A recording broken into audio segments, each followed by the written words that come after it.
Hello, ladies and gentlemen, and welcome to a new edition of the Batter Up Podcast, sponsored by the Dugout of Millwood here on the Sports Insanity Network. I am Mike Rifkin. This is a little late, so here's how this show's going to work today. Recap the World Series. We'll dive in to some new managerial hires. I'm also going to talk about the awards season. Finalists were just announced. We'll go through each award, and then we're going to end the show by talking about a specific franchise that um it's let me just say this. I'm going to have fun at the end of the show. So, uh let's dive right in. Talk about the World Series first. The Texas Rangers beat the Arizona Diamondbacks 4-1, winning Game 5 by a score of 5-0. It's the Rangers' first World Series championship in franchise history. And there's two people, there are three guys I want to give a lot of credit to. You know what? I'll go four. The first guy you got to give credit to is Chris Young, the general manager who built this team for the most part. Made some savvy free agent signings and trades, and was able to put together a very good roster to win the World Series. The second person you got to give credit to is Nathan Eovaldi. Um, Nathan Eovaldi set a tone for a rotation that was without Jacob DeGrom most of the year, without Max Scherzer after he came over from the Mets. And Nathan Eovaldi really took the bull by the horns, and he set an example. Him and Jordan Montgomery at the top of that rotation uh, did a phenomenal job setting the tone for the Ranger rotation.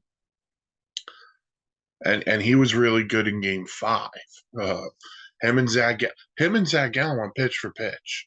Zach Gallen was really good. The 5-0 score in Game 5 doesn't indicate how well Zach Gallen pitched. He had a no hitter going into the seventh inning. That's how good Gallen was. The third guy you got to give credit to is Corey Seager. On another World Series MVP, that's his second. And he sets the tone for them offensively. He hits second behind Simeon, but he's in a position where he sets the tone. Him and Simeon are both finalists for AL MVP. Neither one should win it. That's a whole nother conversation we'll have later on in the show. But he sets the tone. He signed a $300 million contract. Excuse me. And guess what? He's lived up to it. Through 2 years. He had it when he's healthy. He's a great player. He set the tone in Game 1 with the game-tying home run off Paul Sewald, and then Adolis Garcia walked it off. By the way, if Arizona wins Game 1, if Sewald doesn't give up the home run to Seager, changes the complexion of the series, because then Arizona, they go on to win Game 2. If Arizona goes up 2-0 going home, we might be talking about the Arizona Diamondbacks here with winning the World Series. So Seager, Eovaldi, Christian, and the last guy you give credit to is Bruce Bochy. He's a Hall of Fame manager. He's out of the game for 3 years. He comes back, and all he does is win the World Series. He has become, in my opinion, when you look at decade-based managerial jobs, he's on the Mount Rushmore from the 2010s. You're looking at him. You're probably looking at Terry Francona. You're probably looking at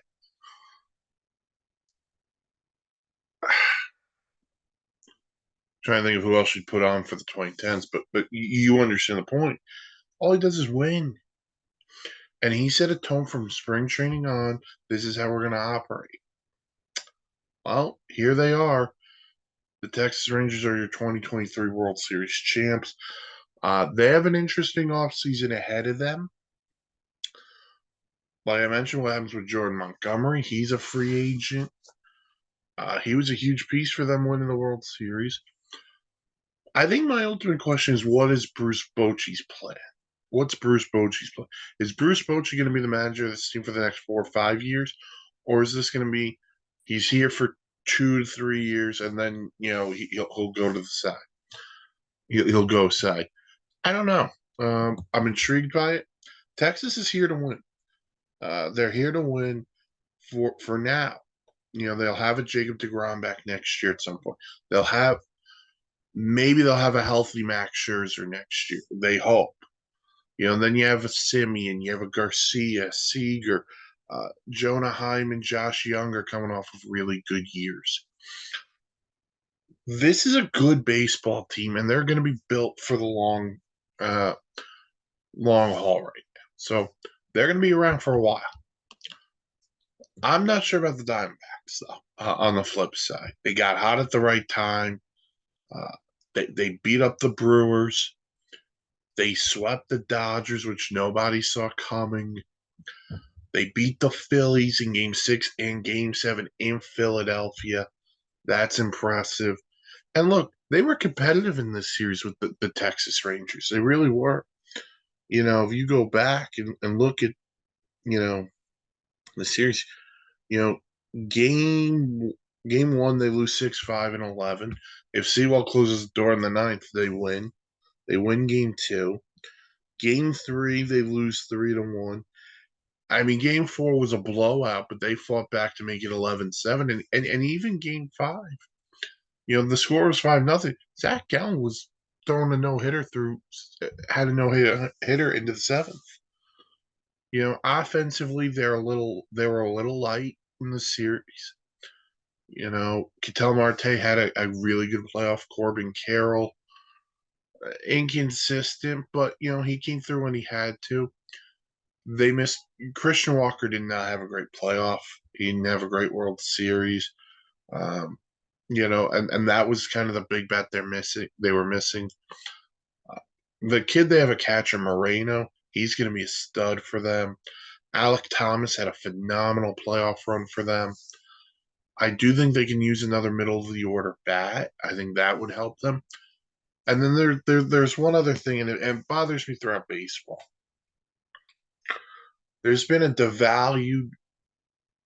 We talk about devaluation, the devaluedness. I hope I'm using that right. At the running back position when we're talking football. I think starting pitching's become devalued in baseball because look at what happened in game 4. The Diamondbacks and Rangers both wanted to go with a bullpen game instead of using regular starting pitchers. And here's the thing. And I get it. You're going to have Gallen go game 5, Merrill Kelly game 6. And then you're setting up for Brandon Pfaadt to pitch game 7. And he was really good in game 7 against Philly. But I think we need to realize these bullpen games were invented by these smaller market clubs to kind of ease away from some starting pitchings. And usually there's a bulk guy in there who will eat 3-4 innings. It's not a different pitcher every inning. Which, by the way, if you're playing the next day, how does your bullpen's going to be a little bit compromised? So I don't love the idea of a bullpen game in the playoffs. I think it's utterly ridiculous, personally.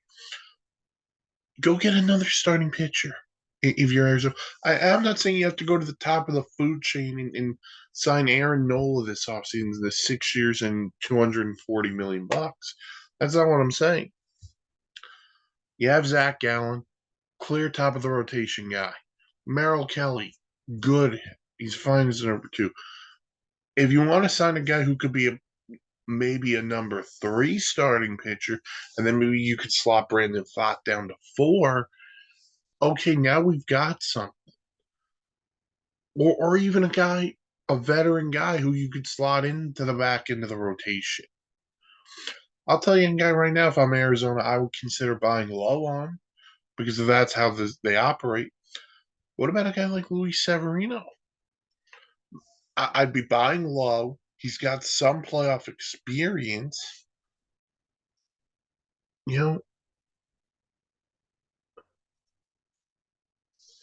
so I'm just at the point where if I'm the Diamondbacks, maybe that's. But this is a baseball problem as a whole. This is not a. This is not a situation of where I'd want to be. That's where I'm at. I think bullpen games in the playoffs are stupid.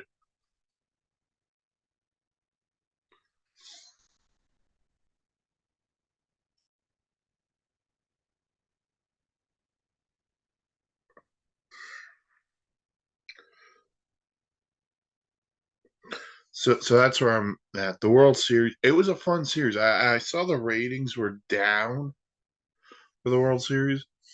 I want to say this. Then people don't like baseball. The Texas Rangers have star power with Seager, Simeon, Bruce Bochy brings star power. The Arizona Diamondbacks bring a great story with them. So if people don't want to watch it, it's because they are salty.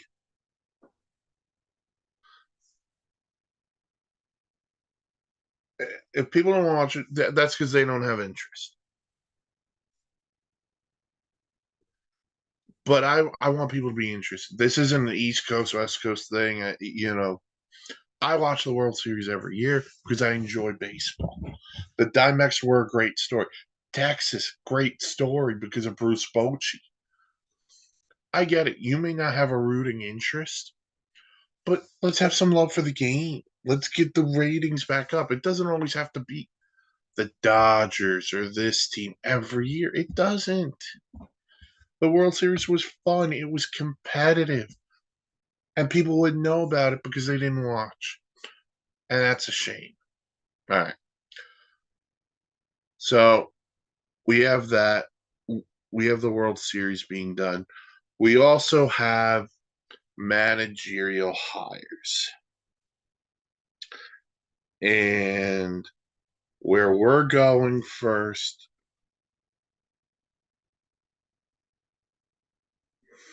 is we're going to start with the New York Mets, who have hired Yankees bench coach Carlos Mendoza to be their new manager. It is on. It's officially unofficial. So here's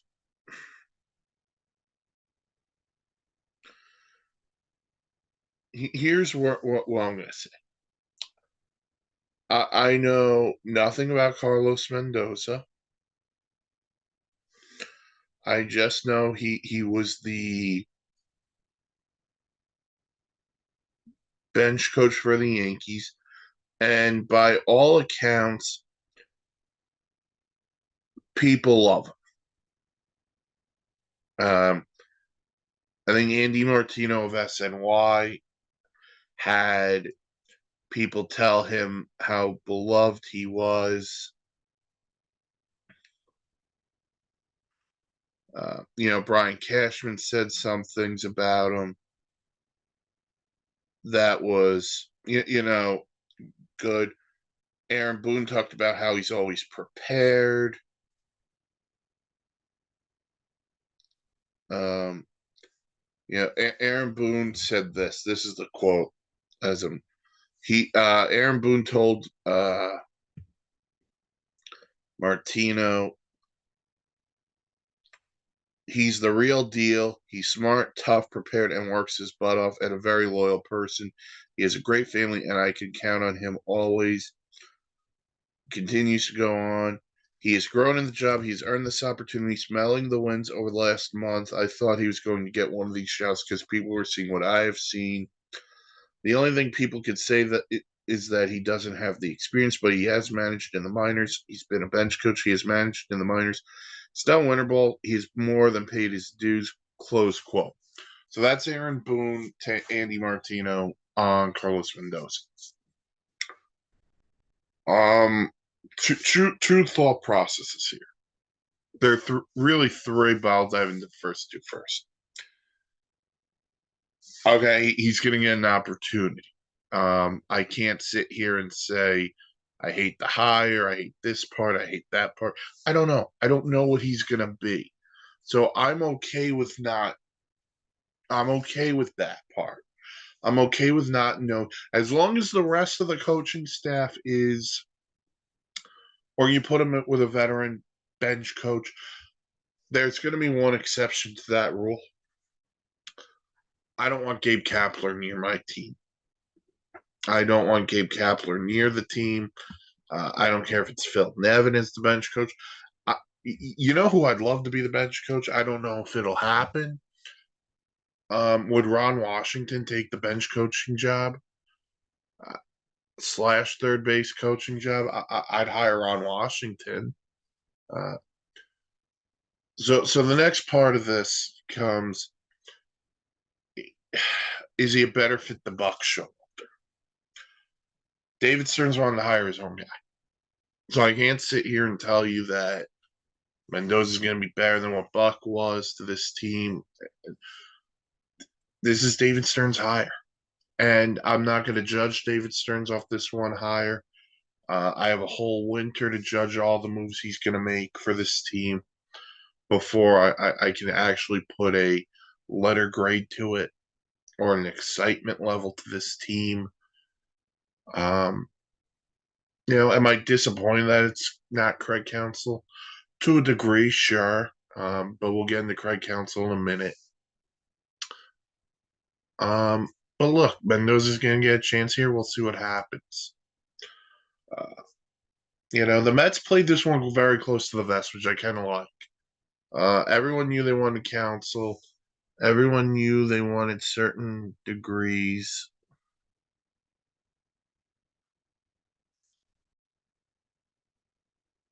But this is going to be. Listen, people are going to judge David Stearns. He's front and center on this now. So they're gonna have to. We're gonna have to wait and see what happens.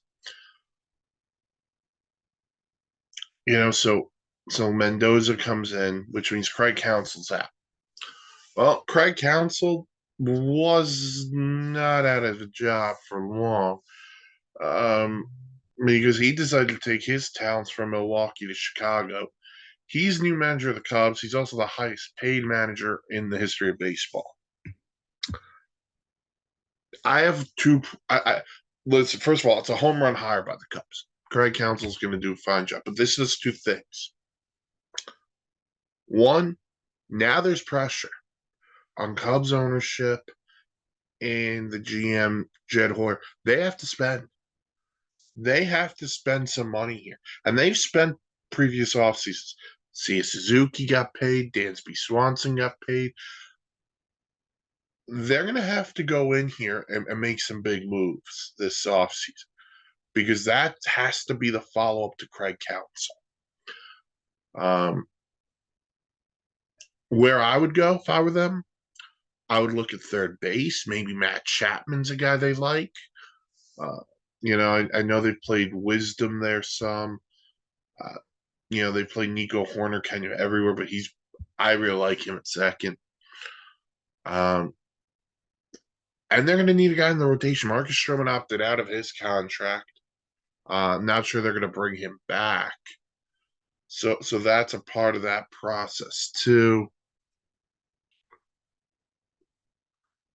But there's one part of the Cubs deal that I don't like. Is they fired David Ross after the hiring of Counsell. I just don't think you did David Ross any. I think you did David Ross dirty by doing that, to be honest with you. If you knew you were interested in Greg Counsell, now I get it. You can't guarantee you were going to get him as your manager. But you should have fired David Ross then earlier in the process. And then you could have just went for Craig Counsell. Instead, they just hire Counsell and then, David Ross, you're gone. I don't like it. I don't like it. It's sneaky. Um, I feel bad for David Ross in that spot, to be honest with you. Now, is Craig Counsell an upgrade over David Ross? 135%. He's an upgrade over David Ross. But I just feel like you're doing David Ross wrong at that point. Because then people are going to say, well, you fired David Ross, you can get Counsell. What's next? Well, there are other guys. You could hire Buck Showalter. You could hire, maybe a Ron Washington, someone like that. If you want to go old school, if you are looking more of a new school, I'm sure there are guys available. I don't love that business by the Cubs. The Counsell part is an A plus. The way they went about the David Ross situation, though, for me, I don't like it. I feel that's a disservice to a guy who deserved a little bit more respect. Has done the most with a team that over the years hasn't had great expectations. He helped win a World Series for you as a player. So, yeah, I don't necessarily love that. So that's managerial process. We're still waiting on some others. The Angels, although there's been reports today that they're coming down to the end. The Astros we're waiting on, and now obviously the Brewers. So we'll have to wait and see on those.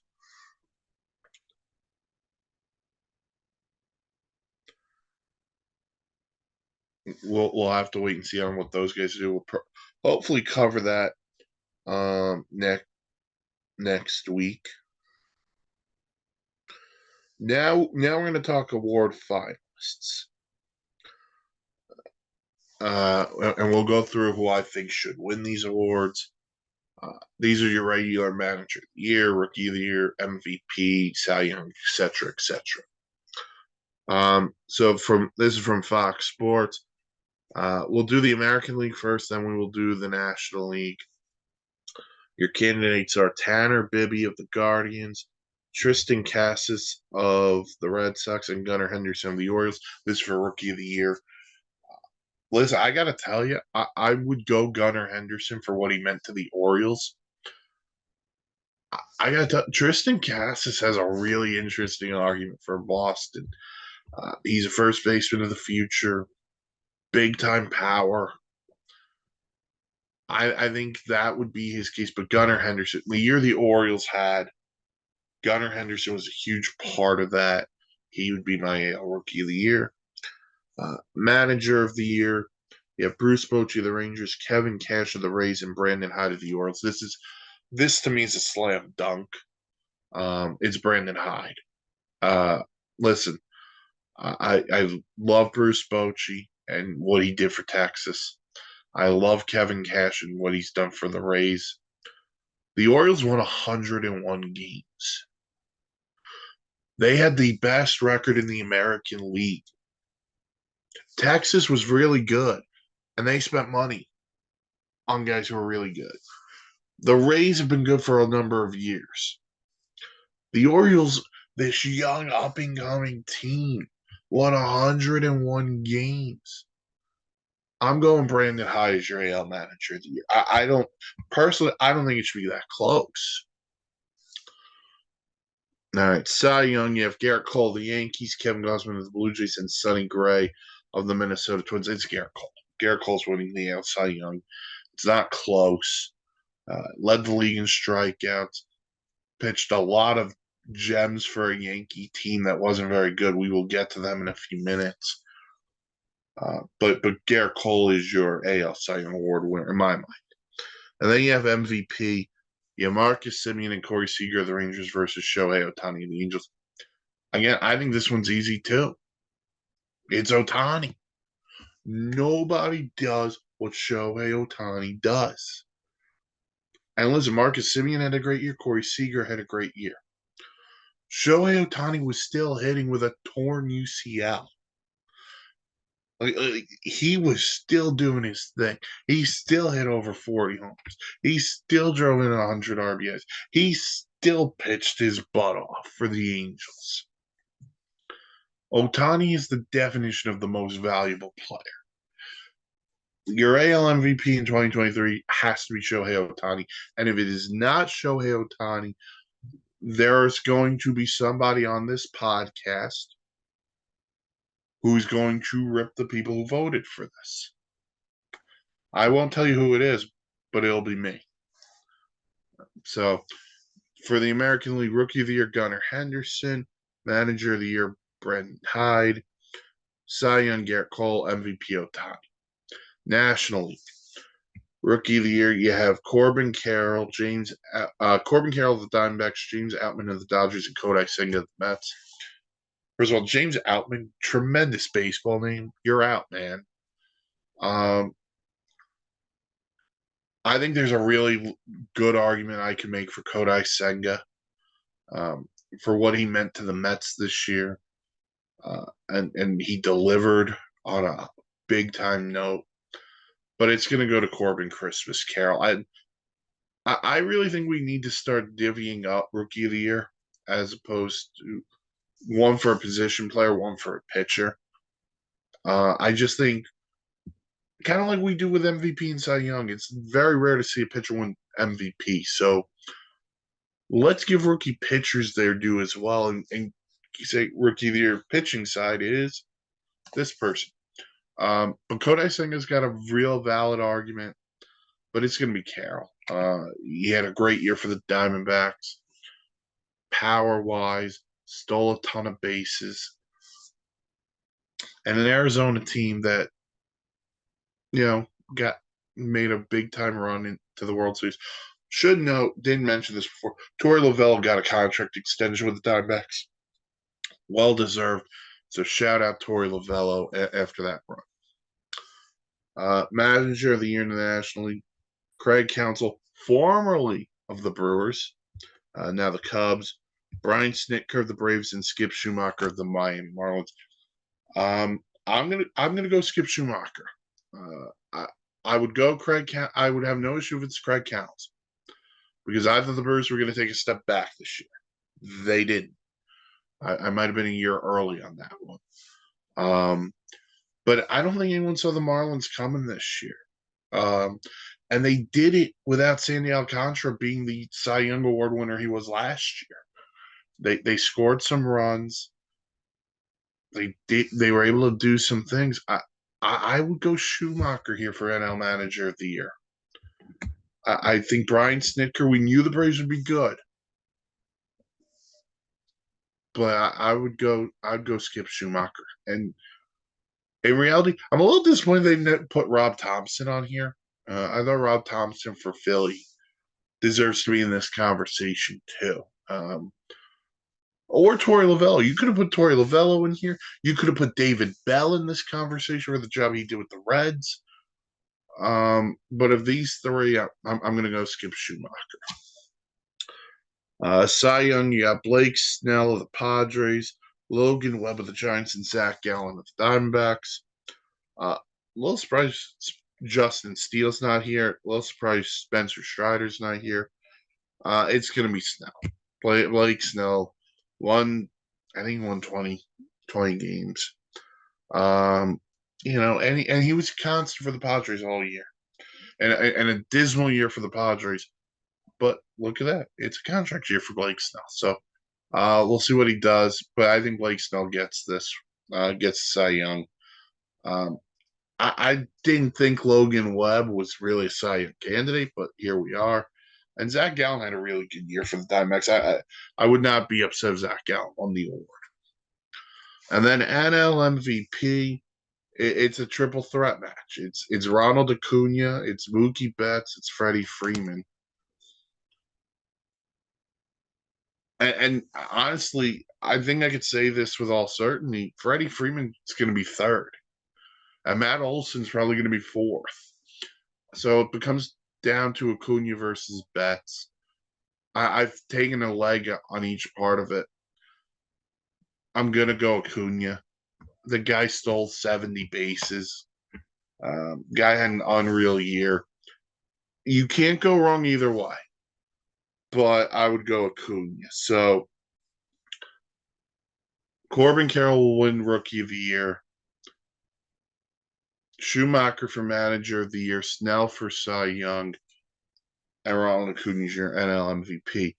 When we find out those awards, we'll bring it to you. So here's what I'm going to end with today. Brian Cashman and Hal Steinbrenner to an extent. Brian Cashman got very testy on Tuesday afternoon at the general managers meetings. And one of the things Brian Cashman discussed, or a lot of things he discussed, he goes, well, the Yankees have been pretty effing good. He talked about players like Joey Gallo and Sonny Gray, guys he had who didn't live up to par in New York but played well elsewhere. He said some things. First of all, Brian Cashman, the Yankees weren't pretty effing good. You were 82 and 80 this year. Let's pump the brakes on pretty good. And as for Sonny Gray and Joey Gallo, he talked about, they were picked up by playoff teams, and I think Sonny Gray's in a Cy Young conversation. But guess what, Brian? They were good when they weren't playing for you. And listen, Joey Gallo's a different story. He's never going to hit for a high average. He's going to hit a lot of home runs, and he's going to strike. That's who Joey Gallo is. That's where we're at. Sonny Gray has pitched well everywhere he was, minus New York. But these are still guys you acquired, and they didn't help you. But these aren't the only two. Aaron Hicks.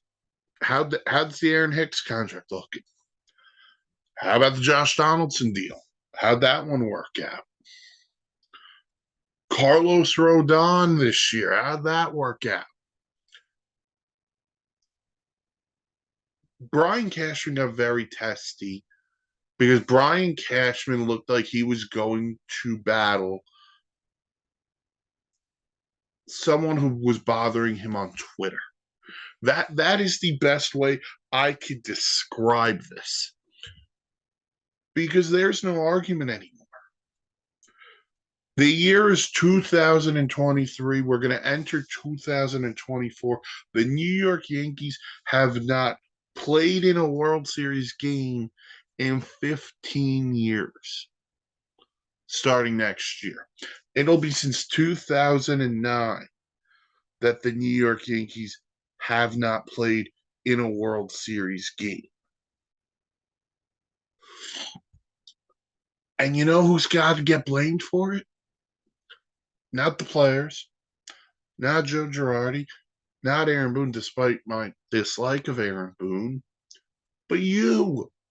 You've been the GM for over 20 years. And you don't get an ounce of criticism.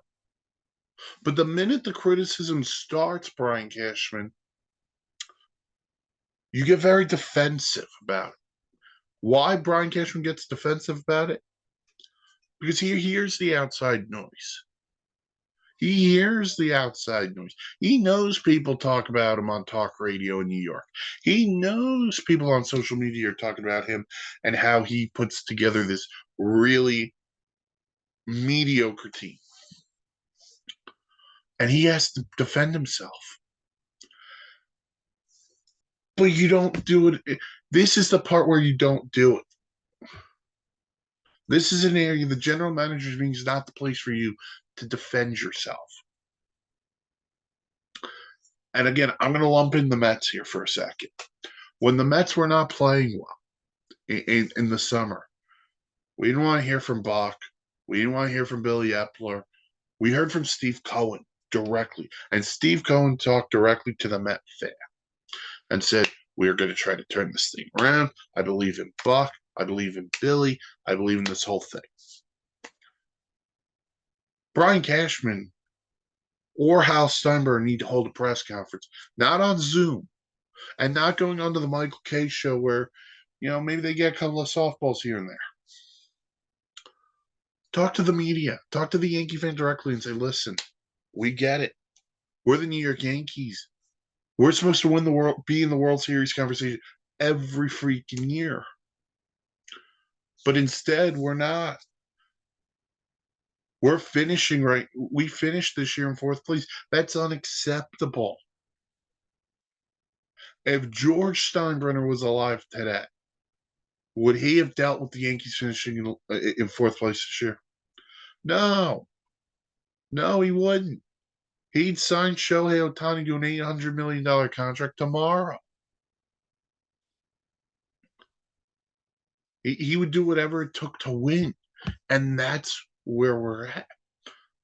And listen, you can talk about analytical. You're not analytically driven.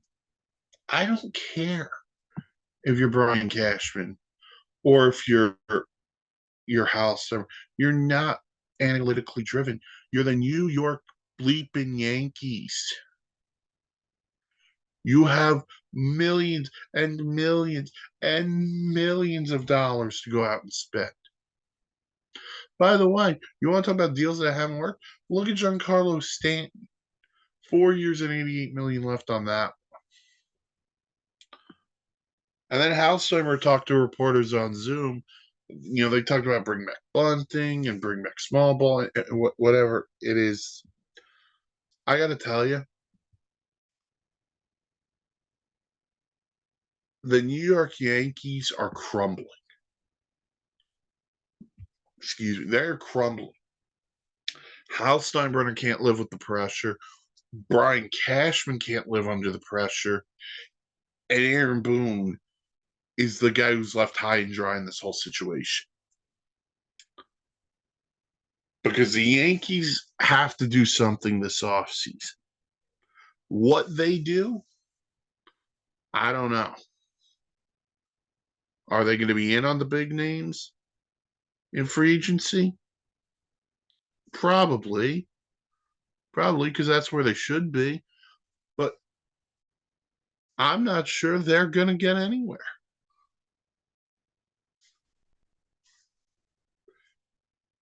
Listen, let me tell you something. If the Yankees don't wind up this offseason with a couple of different things, fan base is going to turn. And they're going to turn quick. So, a lot of pressure on Hal and a lot of pressure on Brian Cashman. And I, for one, very happy to be rooting for the normal team in Queens for once. Normal team in New York for once, rather. All right. That'll do for this edition of the Batter Up podcast here on the Sports Insanity Network, sponsored by the Dugout of Millwood. Check out this podcast, Google, Spotify, wherever you get your podcasts. Check out the website, www.thesportsinsanitynetwork.com for great blogs, vlogs, planes, trains, and automobiles. Little bit of a preview. Myself and the old ops guy are going to do kind of a free agency preview thing before the winter meetings. Once we get that up and ready to go, we'll knock that out. You guys can check it out. We're also going to cover the winter meetings extensively. So those are some things to look forward to. But until next time, thank you for tuning in to Batter Up here on the Sports Insanity Network, sponsored by the Dugout of Millwood. I'm Mike Rifkin, and I will talk to you guys next time.